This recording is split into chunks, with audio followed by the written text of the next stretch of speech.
Last man standing match for the Intercontinental Championship. Dean Ambrose defends against Kevin Owens.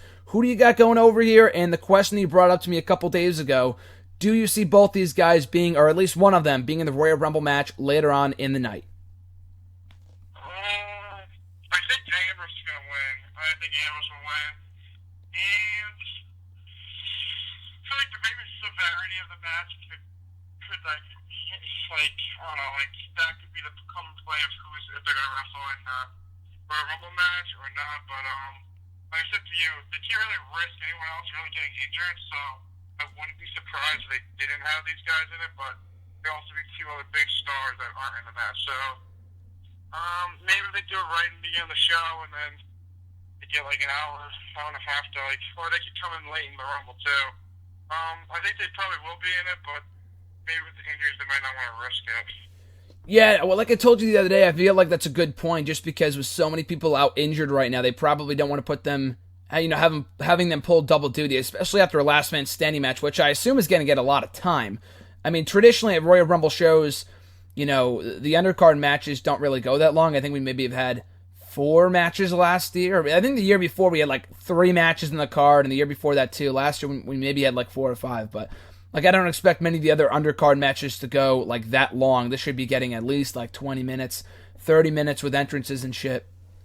But the match itself should be great. Like I've said before in the last week or so, that it's the first time, to my memory anyway, that I think we've ever had a last man standing match for the Intercontinental Championship. Usually the stipulation is reserved for big time feuds like Edge and John Cena, or Triple H and Randy Orton, and whatever else, Shawn Michaels and Triple H. We've had 2 last man standing matches, coincidentally enough, at the Rumble before. That one between Michaels and H from 04, it was 04. Then Del Rio and Big Show from 2013. So this is our 3rd last man standing match at this event, which is pretty cool, but never before over the Intercontinental Championships. That's pretty nice way to establish, kind of boost the mid card a little bit, and that championship in both guys.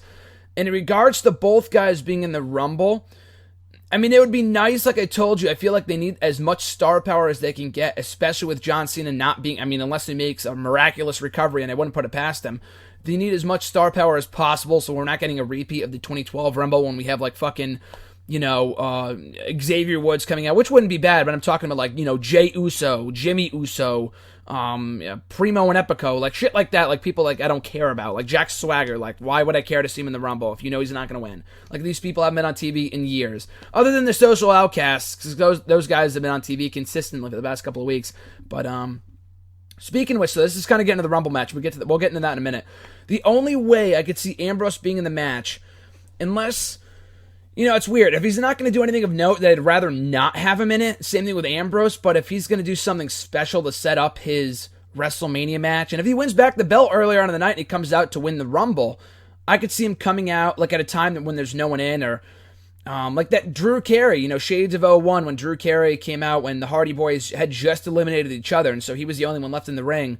Or like in 2012 when Michael Cole entered the ring and everyone else was like busy beating each other up and he was just standing alone in the ring. So Owens doesn't have to do anything. He just goes in the ring, and then out comes the next entrant, Sami Zayn. He comes out and just takes him out, and those two brawl to the back, and that sets up a WrestleMania match. I just don't know how likely that is, just because Sami Zayn's still in NXT for right now, so who the hell knows? But that's just one scenario. In regards to this match, who goes over? Like I said, unless we're getting Owens and Zayn at WrestleMania, I'd rather see the belt be kept on Ambrose, just because we have that ready-made feud between Ambrose and Jericho, which can happen, without the championship. It's not really, a priority, but it just makes sense with the belt, because it kind of gives Jericho something to go after, and he's a 9-time IC champion as it is, so I think it'd be a nice little, addition to that feud. And with Owens, I don't know what you do. Maybe you do him and Taker, which I feel like could be the backup plan if Cena can't go, which would be a great fresh match. There's a lot of possibilities, but I'll go with you, and I'll go with that prediction as well. I'll go with what you're saying. Ambrose retains the IC championship there.